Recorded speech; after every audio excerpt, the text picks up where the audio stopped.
uheldigt. Det lykkedes mig faktisk at redde min dagbog. Ja, og vi reddede også vores skin, men med hvilket formål? Med det formål, om ikke andet, at beskrive vores forbløffende oplevelser for en intetanende verden.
Mine herrer, vær søde og vågn op.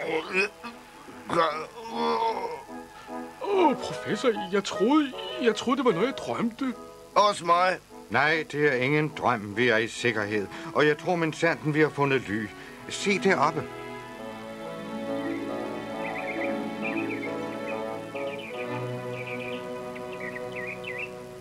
Jeg kender denne del af Norge. Havet er grusomt, så de har bygget hytter langs med kysten til de skibbrudende sømænd. Jeg takker himlen for det.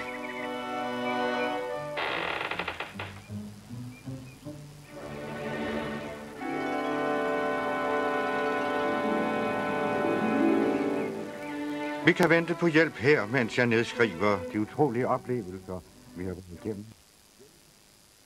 På stranden. Og jeg skriver, mens professoren dikterer. Det er mægtigt sødt af dem.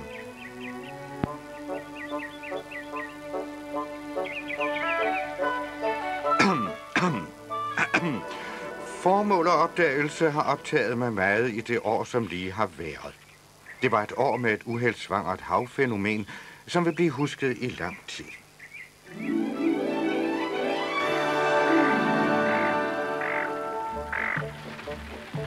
I 1866 befandt jeg mig i USA, ledsaget af en ivrig lærling. En knægt, som meget tidligt havde vist, at han havde sans for skibsvidenskab, og som var overdraget til mig via stipendium. Uhyre sænker endnu et skib! Skibseksperter magtesløse! Professor, hvis jeg må få lov at forhøre endnu mig. Et skib er sunket! Er professoren på nogen måde bange for den ekspedition? Ja, bestemt. Professoren ved, der venter store farer. Aha, så de er den professor, jeg har hørt om. Professor Pierre Aronnax til deres tjeneste. Ned Land, harpunist til deres tjeneste. Søuhyre sænker endnu et skib! Søfartseksperter magtesløse! Søuhyre sænker endnu et skib! Søfartseksperter magtesløse! Indrømmer de at være magtesløse, herr professor? Jeg har en teori om, at dette søuhyre ikke er andet end en usædvanlig stor narval, herr Conseil. Jamen, kunne man ikke tænke sig, at dette monster kunne være lavet af mennesker? Jeg mener måske, at det er et skib. Skibet stiger ikke op fra havets dyb for at ramme et mål og derefter tage tilbage til bunden, Conseil. Nej, det gør de ikke, og heldigvis kan man sige. Kaptajn Farragut. Nå, har de mødt vores søfartsekspert her? Goddag, herr professor. Det glæder mig at møde dem, herr kaptajn. Som de sagde, professor, skibet sejler ikke under vandet, og dette eller denne skabning har ødelagt et dusin skibe for os. Vi må ikke fejle på vores mission. Vi skal rense havet for dette eller disse uhyrer. Alle ombord! Så, nu sætter vi sejl. Kom ombord, mine herrer.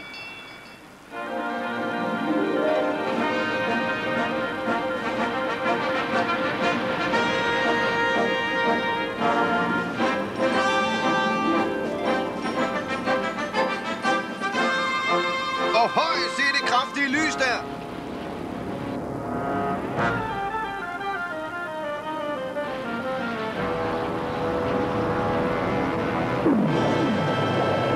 Wow, hvad var det? Nu kommer det hen imod os! Fuldt om, vi må trække os tilbage. Men kaptajn! Dette fænomen overgår alle tænkelige kræfter. Jeg kan ikke dømme mit skib til at gå i glemme båden. Men lad det mindste monster smage lidt på min harpun. Det sker virker mærkeligt. Der må være fosfor i vandet. Lad det bare komme nærmere. Lad mig bare harpunere det. Det ville være det samme som at sende tændstikker mod en elefant. En harpun. Pjat. Kanoner. Fyr.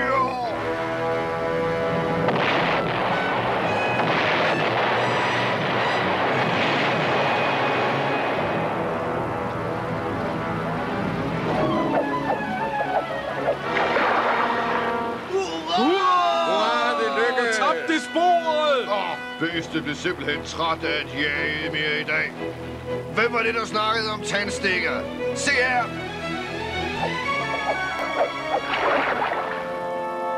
Se så! Så er det færdigt! Ja, han kunne igen. Ja, se.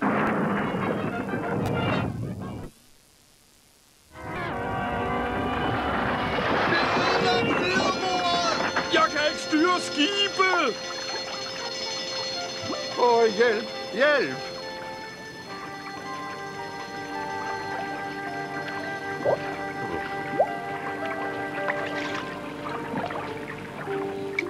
Er det dig? Du er parat til ordre, professor. Men hvordan? Kom, professor. Svøm! Svøm hvorhen? Ja, til den bjælke derovre. Men konsag, mit våde tøj trækker mig ned. Ohøj der! Herland! Ja, hvor er de?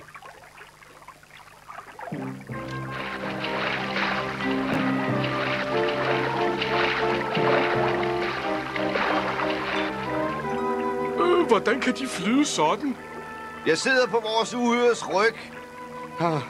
Har de dræbt det? Nej, ikke engang min harpun kan gennemtrænge metalplader.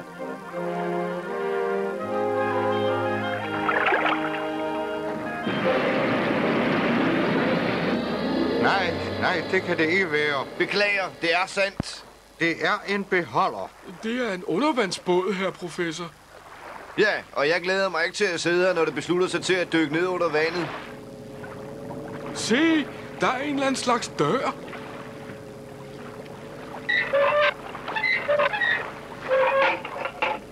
Hvilken gas vil kunne skabe så kraftigt et lys? Det er der ingen gas, der vil kunne. Luk den lem! Vi kan ikke gøre andet end at stige ned. Nej! Jamen, de sagde jo selv, hvis den dykker. Nej! De skriver under på deres egen dødsattest. I er nogle fjolser, når I tilbyder jer selv. Se, en kabys. Mad? Måske.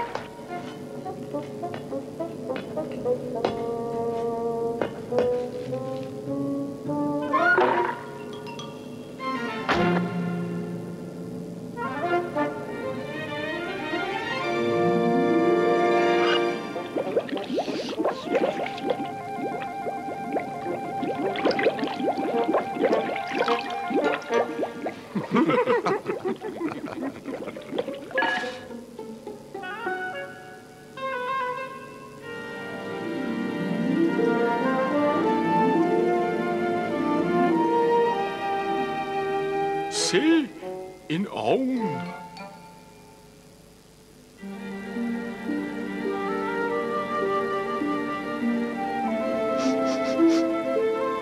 Der er ingen gas i luften. Nej, kun ilt, som vi uden fare kan indtage. De indtager ilten, så vil jeg tage mig af maden. Jeg er hundesulten. Ja! Den er brændende, og der er ingen flammer. Jamen, hvad er det så, der skaber denne varme? Ja!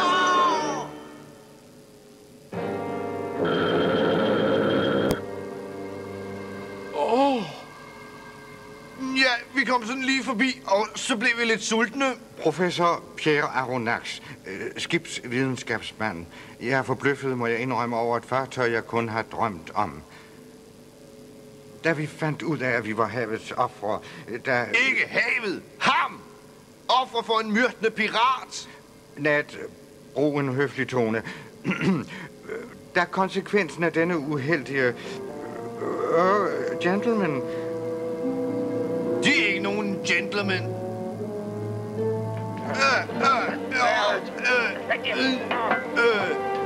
De har båret min harpun, voldt os besværligheder, forstyrret mit måltid. Hey, jeg er sulten!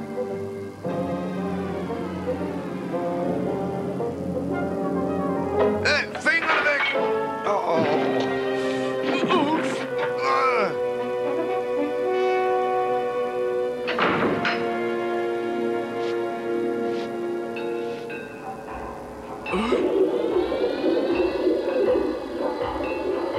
Nu dykker vi. Ja, og vi kan stadig ånde. Hey, jeg er sulten. Det er virkelig et under. I dette herrens år 1866 rejser vi virkelig under havet.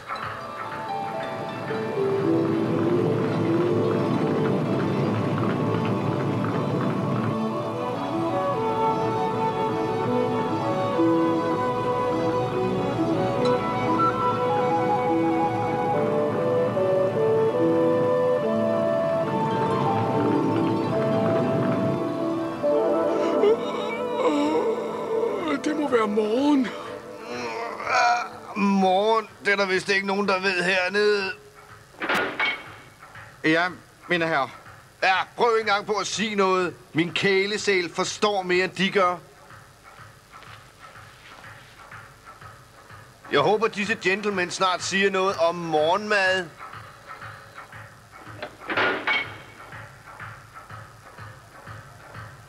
Og hvad vil denne skæggede pirat så gøre med os nu? Herr Net, deres tunge er skarp som en barberkniv. Ja, og vil måske ende med at skære deres egen hals over. Disse udlændinge kan ikke forstå engelsk. Jeg spekulerer over, hvad de egentlig vil. Jeg forstår. Jeg vil intet med jer. Var det måske mig, kaptajn Nemo, som søgte jer? Det kan vi ikke sige, det var kaptajn. Nej, det kan I ikke. Fjern de to der. Tag den ned i kabøssen. Hvad med morgenmad? Jeg mener, når du nu taler et sprog, som jeg forstår. Kom med mig, professor. Professor, jeg måtte have tid til at beslutte jeres skæbne. Jeg har læst deres bøger. Jeg kender deres arbejde ret godt. Og jeg ved en hel del om deres kaptajn Nemo. Der er vist meget, de ikke kan vide.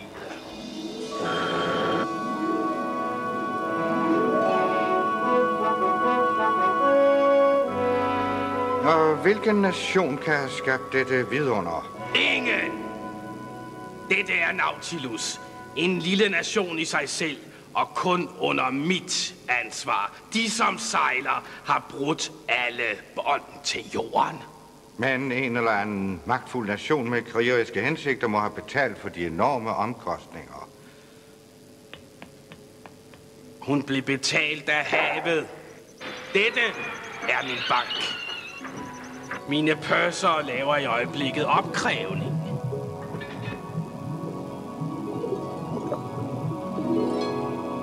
Så må deres indskud være anbragt af pirater, ikke sandt, kaptajn? Jeg kæmper for de, som ikke selv kan kæmpe længere. Jeg bruger deres kapital til at rette uretfærdigheder gjort mod dem. Der kan da intet være vundet ved at flakke om på havet for at ordne gamle regnskaber, formoder jeg. De kan være forvisset om, at jeg har gode grunde.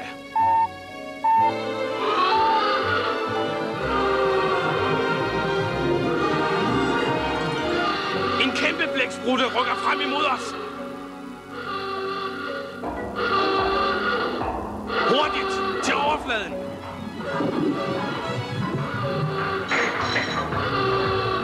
Fart på!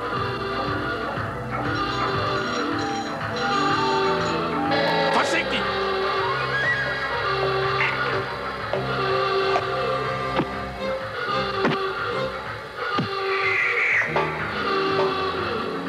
Sæt maskinen på uddybning!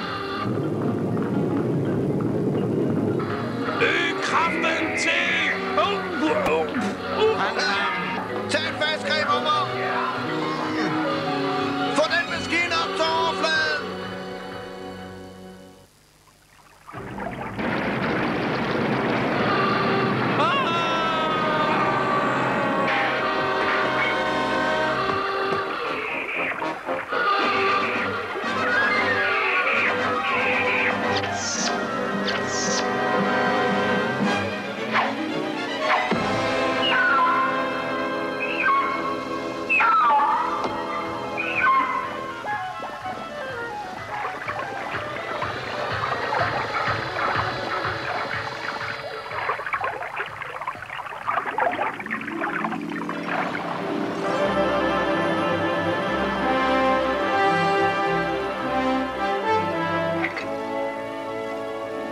Nå, kaptajn Nemo, jeg ser deres måde at føre bank på er noget farefuld. Jeg mindes ikke at have bedt om deres hjælp. Ha! Og jeg mindes ikke at have bedt dem om deres taknemmelighed. De skal heller ikke forlange det. Men jeg er dagens helt. De er en uindbuden gæst, der skal derfor følge mine regler. Nå, men så fortæl mig, hvad de går ud på. For det første, forveksel ikke deres kniv med en gaffel. Den eneste fejl, jeg har begået, var at redde en vis tyran. Og når jeg er optaget af privat arbejde, vil I alle blive anbragt i jeres kahyt. De mener, når de springer skibe i luften. Hold øjnene for dem selv. Jeg holder øje med kalvekødet. Det er et virkelig lækkert stykke her. Og de er et virkelig fjols her. Det er ikke kalvekød. Alle vores produkter kommer fra havet. De spiser stegt søpindsvin. Måske en tur på jagt vil skaffe mad, der passer deres fine smag bedre.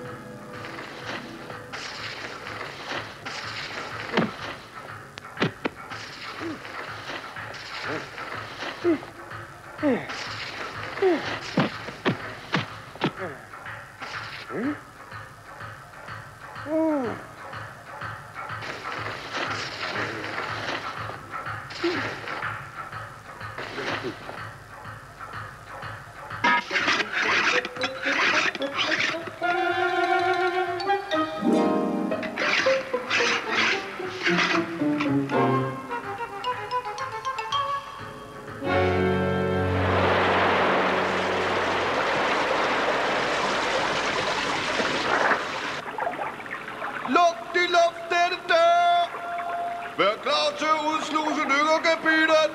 Skal ske her. I skal altså ikke regne med mig. Jeg har ombestemt mig.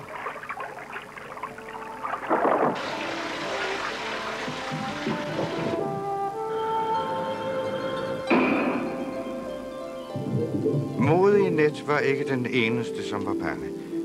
Vi bevægede os under vandet som amfibier. Det var jo en umulighed. Men angsten blev hurtigt udskiftet med undren. Mennesket kunne udforske havets hemmeligheder. Her, afsløret for os, var en pragt, vi ikke havde forventet at skulle være vidne til. Et koralt kongedømme. Mennesket var flyttet ind i en ny dimension. Dette var kaptajn Nemos have. Dens naturlige skatte var som blomster, han ikke følte trang til at plukke. Kun den gådefulde kaptajn Nemo kunne lade en uvurderlig perle ligge. Han vidste, den sekreter ville indkapsle den skønhed dag for dag. Hvad enten hans liv på jorden havde været ondt eller noget andet, havde han berørt havets hemmeligheder, og dem respekterede han. Nemo var ved at bringe os i kontakt med skabninger, som var ukendte for de af os, som studerede havet, og med skabninger, som vi kendte og var meget bange for. Det var hajer.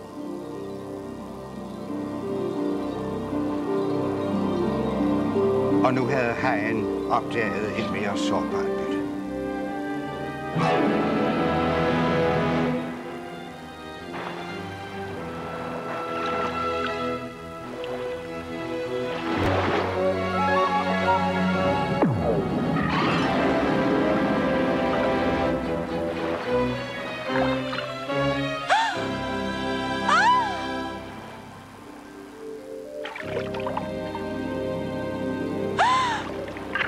Takket være Neptun, min pige, er faren over. Jamen, hvem er I? Vi er venner. Uhyre! Hvad laver I her? Hvem er I?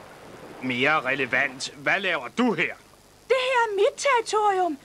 Jeg leder efter perler her. Vandet her omkring er fyldt med hajer. Du vil ikke overleve længe. Og det siger han først nu. Jamen, hvis jeg ikke gør det, så dør min familie af sult.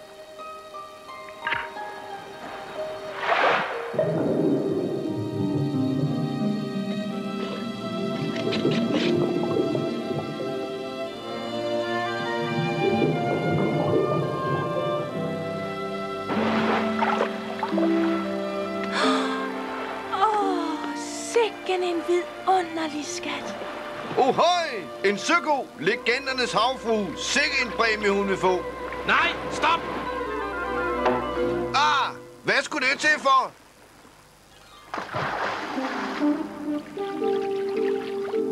Næsten alle søkøer er forsvundet. Jaget ud af deres tilværelse. Jeg vil ikke acceptere, at du dræber et så sjældent dyr. Deres perle her. Nej. Den er til dig og din familie. Mener de virkelig det? Jeg håber, dens værdi vil holde dig fra havet i fred for hajerne.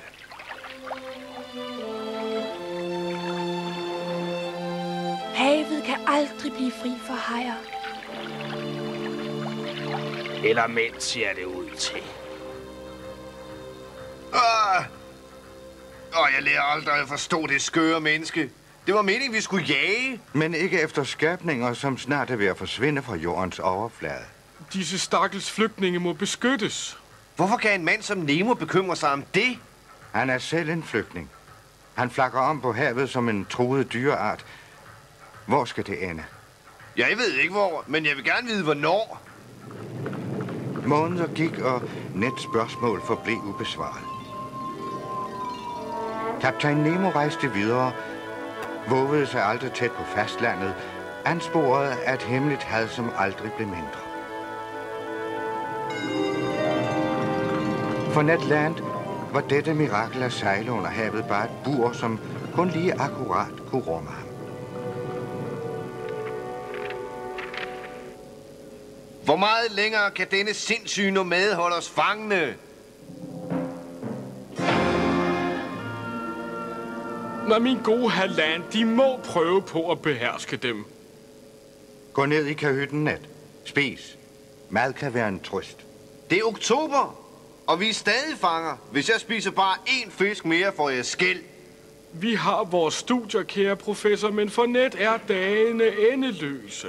Når det bliver jul, vil vi være flygtet. Det er et løfte.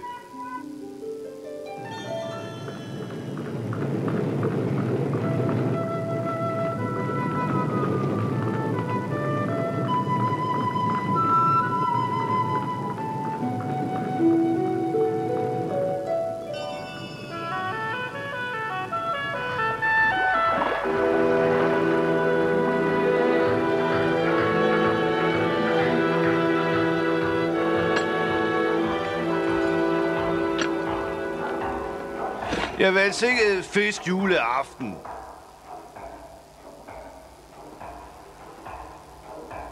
Ser jeg virkelig rigtigt?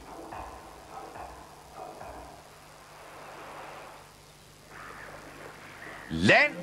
Og det på selve juleaftens dag. Og der er vores gave. En tropisk ø. Jo, jeg vil have svinekoteletter hele juleaften. Undskyld, kaptajn. Må jeg forstyrre? Og vi vil fejre juleaften. Vi tænkte os, kaptajn, at vi måske kunne røre landjord på denne specielle dag. Hvis I absolut skal følge jeres sentimentale følelser, men ingen tricks. Bliv, så man kan se jer der på stranden. Ja, det skal vi absolut gøre, deres elskværdige kaptajn, deres allernådigste kaptajn.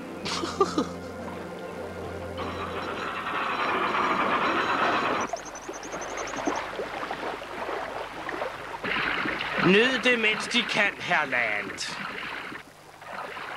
Et barn er født i Bethlehem, Bethlehem, til fryder sig Jerusalem.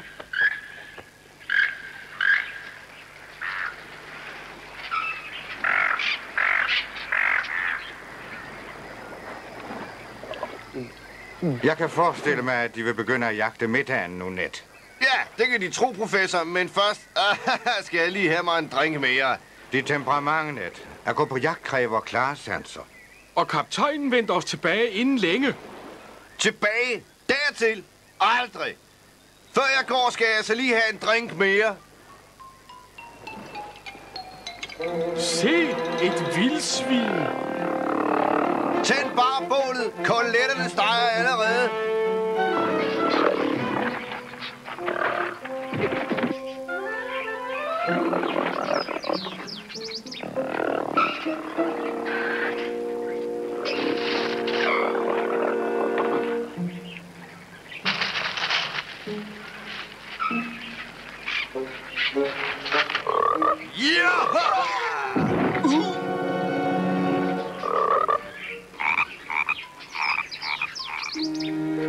Jamen dog, skal de nu have dem en drink til, hva'?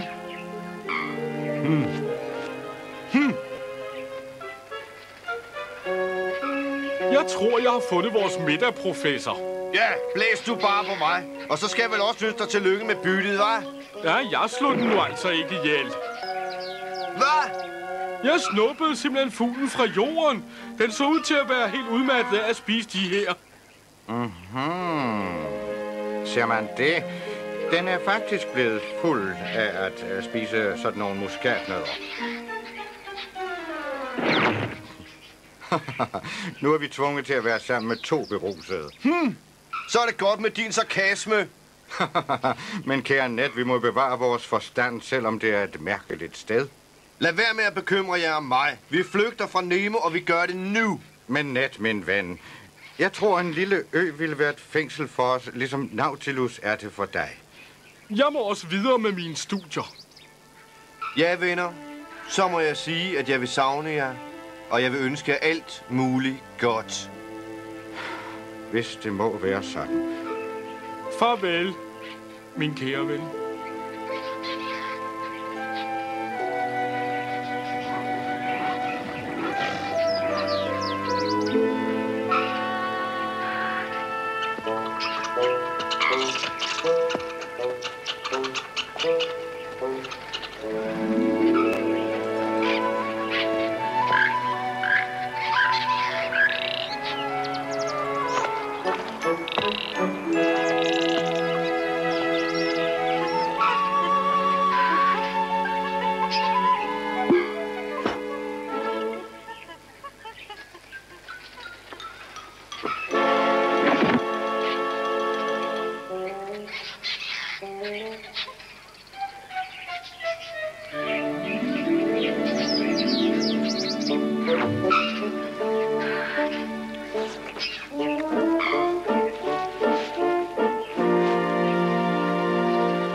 Og julevarme påskab. Løde julegad og løde julegad.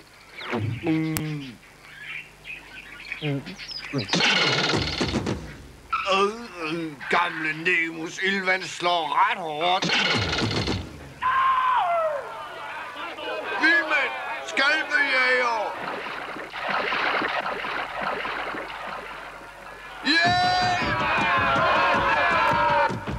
Løb, Ned! Løb!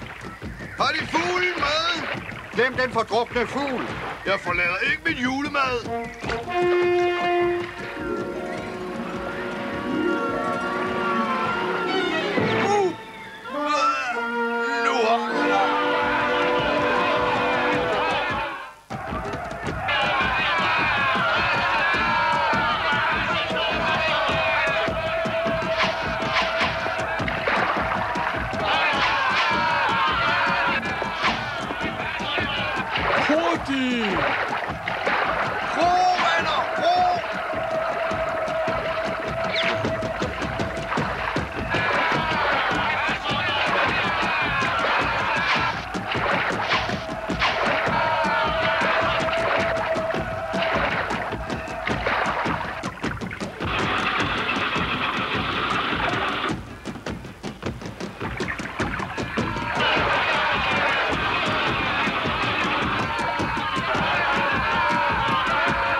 Vi bliver nødt til at smække lemmen.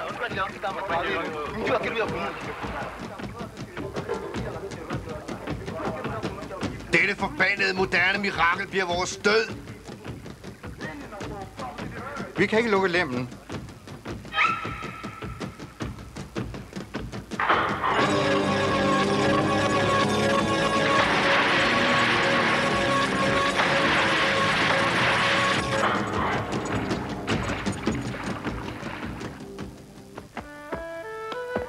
Havluften har gjort fuglen ædru. Og det her vil måske gøre manden ædru.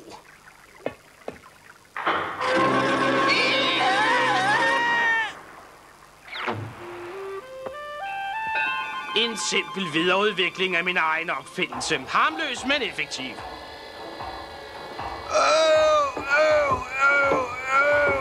Net, er de kommet noget til? Mere end det, meget værre. Jeg er i sikkerhed rask ombord på denne usle Nautilus igen.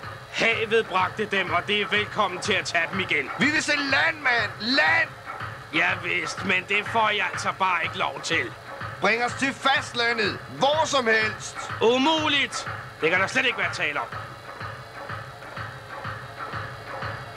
Jeg foreslår derfor, at de køler af. Jeg går i seng. Jeg vil sove dette ubrugelige liv væk. Jeg vil ikke se dem før til nytår.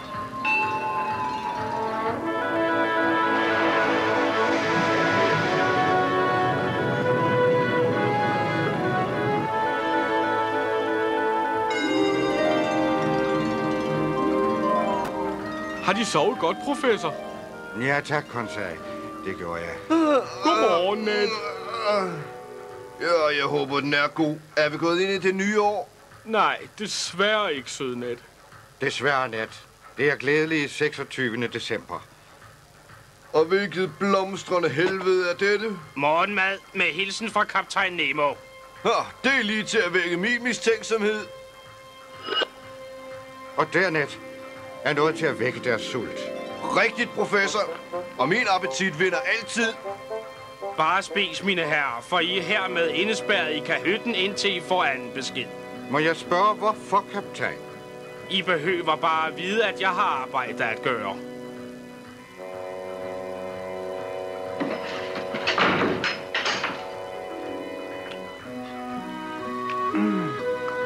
Jeg vil sige, at dette er, hvad man kalder en køn historie. Historien er ikke længere køn for mig. Jeg kan ikke forstå. Morgenmaden kræver så mange kræfter. Ja, eller hvad den slyngelagtige kaptajn er i gang med at planlægge. Jeg har aldrig været så træt i mit liv. Jeg tror, at de har proppet vores morgenmad med stærkt sovemiddel. Nej. Vi nærmer os et skib.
Vågn op, professor. Professor. Jeg må tale med dem. Det var ikke nok at låse os inde. Var det, kaptajn? De blev nødt til at putte sovemiddel i vores... Sovemiddel i morgenmaden, ja. Men sig mig lige, har de nogle doktorerfaringer? Jeg var tvunget til at læse medicin, før jeg blev professor, ja. En af mine mænd er slemt såret. Hvordan? Det vedkommer ikke dem. Han behøver øjeblikkelig hjælp.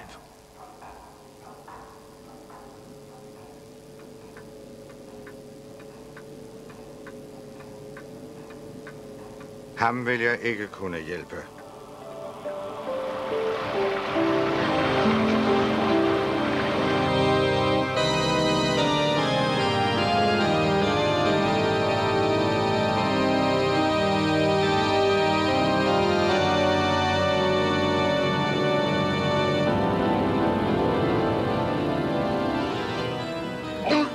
Den gale kaptajn er ved at miste sin magt. Det ser ud til, at han tager sømandens død meget, meget tungt.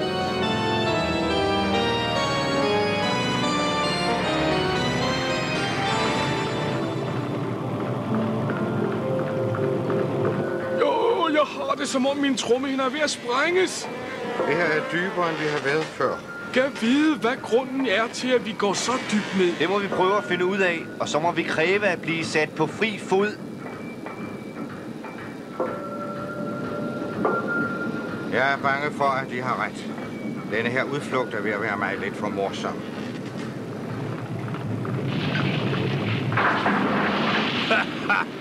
Klipperne har fat i os, men ikke ret længe.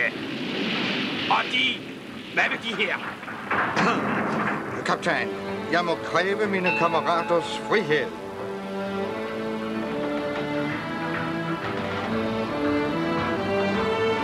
Kræve? Frihed? Og det lige mens jeg viser dem. En professor, det eneste virkelig civiliserede kontinent. Kaptajn, jeg studerer skibslivet og er fascineret af det. Men for Ned Lands skyld. Dette her føles som slaveri for. Kald det, hvad de vil. Det er ikke for min skyld, jeg beholder jer her. Så bring os tilbage til overfladen. Kan de ikke bare løslade Ned Land? Hvem som stiger ombord på Nautilus kan aldrig forlade den, undtagen på den måde, de nu vil se.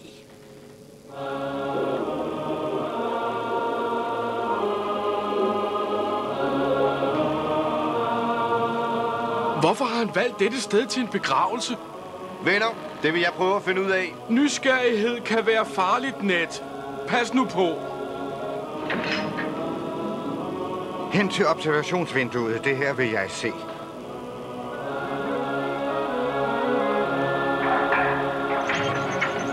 Konsej, det her er, hvad jeg hemmeligt har drømt om i årevis.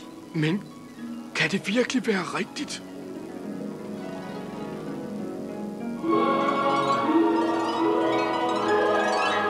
Dette her er det tabte Atlantis. Krabberne, hvor er de store, gigantiske. Ja, og kan de se, hvordan de tillader passage, som om de kan fornemme, at det er et begravelsesritual?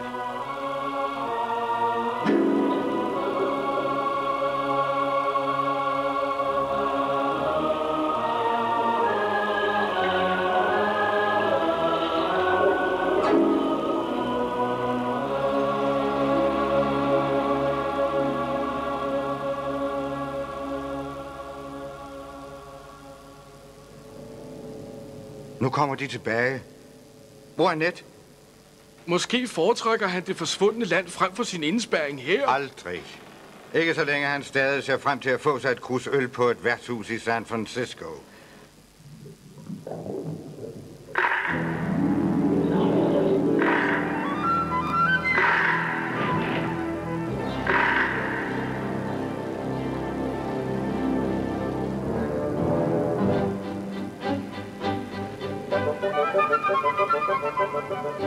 Hvor er jeres skøre rejsekammerat blevet af? Han er her ikke, kaptajn. Uddykning med fuld kraft. Åh nej, kaptajn. Åh nej. Tilbage til jeres kahyt.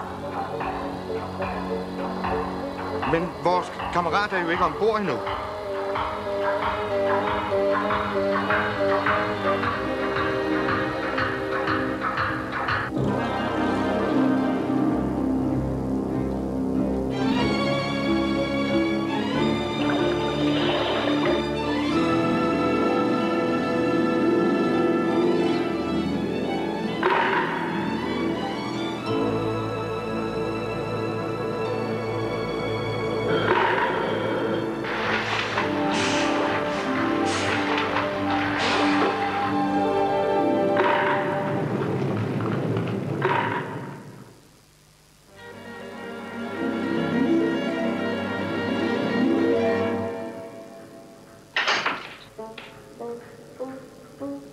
Her er vores mål, venner. Men kaptajnen er allerede temmelig gal på Og os. tænk, hvis han fangede os i sin kahyt.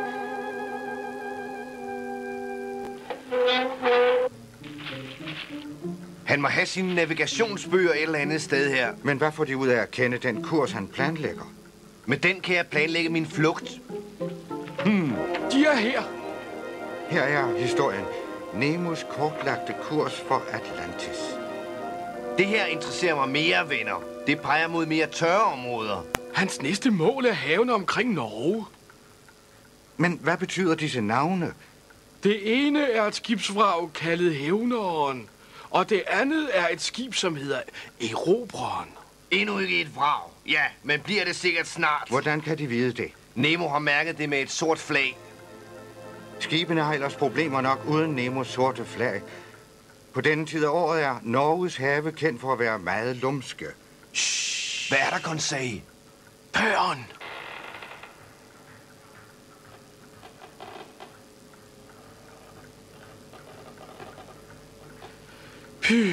Jeg troede lige, det var kaptajnen. Det var det ikke, gudskelov. Men mine herrer, det er det faktisk. Morder! Vi kender deres planer med Erobreren. Endnu en god grund til at låse jer ordentligt inde denne gang.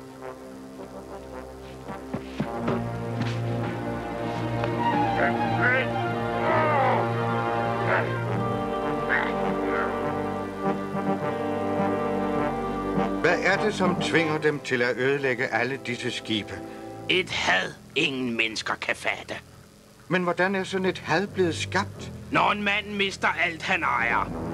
Når en mand mister sine børn, mister sin kone, sin mor og sit fædreland. Har de mistet dem alle ombord på Hævneren? Ja, det har jeg. Og nu skal det skib, som sænkede hende, komme til at betale for sin handling. Det skal dø! Det kan de ikke gøre. Det må de ikke. Men det gør jeg.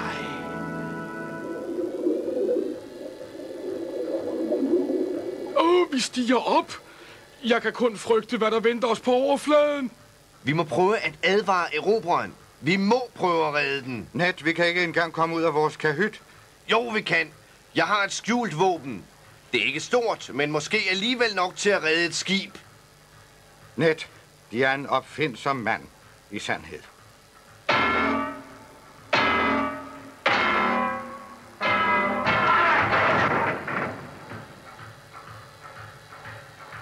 Jeg går op på dækket.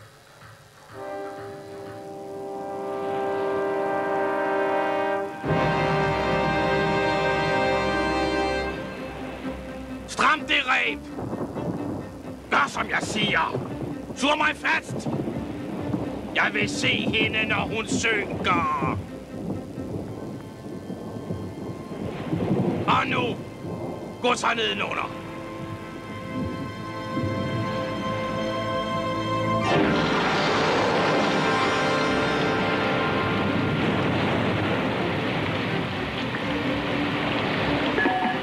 Kaptajn, det her er vanvid. Alt myrderi i hele verden vil ligge på Hævneren på ret køl igen. Jeg vil se dette skib ødelagt. Jeg vil se det synke. Disse mennesker er ikke de samme som dem, der sænkede Hævneren. Det er det samme skib, professor. Det må betale sin gæld. Nu skal jeg prøve at stoppe hans galskab en gang for alle. Nej, Ned, lad være. Han må stoppes nu.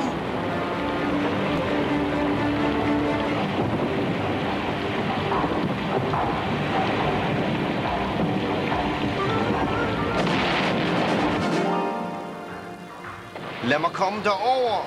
Lad mig komme hen til ham. Hvis de dræber ham, Ned, vil de blive en del af hans ondskab. Okay, men så må vi forsøge at nå Erobreren på anden måde. Hvordan? Ved hjælp af en båd. Det kan vi ikke. Nemo vil se os. Det har de ret i. De vil angribe os ude på havet. Jeg vil hellere gå ned med Erobreren end leve med den her stank af ondskab her.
Jeg tror ikke, vi kan klare det. Jo, vi kan. Og vi har ikke set det værste endnu.